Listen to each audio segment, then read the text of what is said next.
सुबह का टाइम होता है। बहू अपना फोन सोफा पर भूल जाती है। सास चुपके से फोन उठाती है और कहती है, आज देख ही लेती हूं पूरा दिन इसमें करती क्या है। वो फोन अनलॉक करती है, गैलरी ओपन करती है और अचानक उसका चेहरा सीरियस हो जाता है।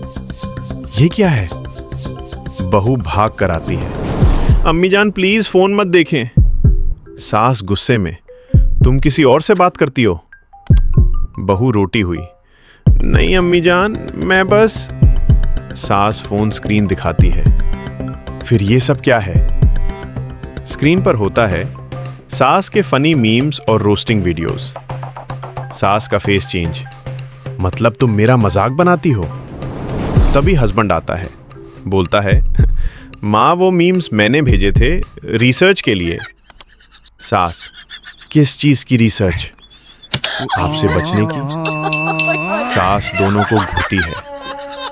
आज वाईफाई भी बंद और खाना भी।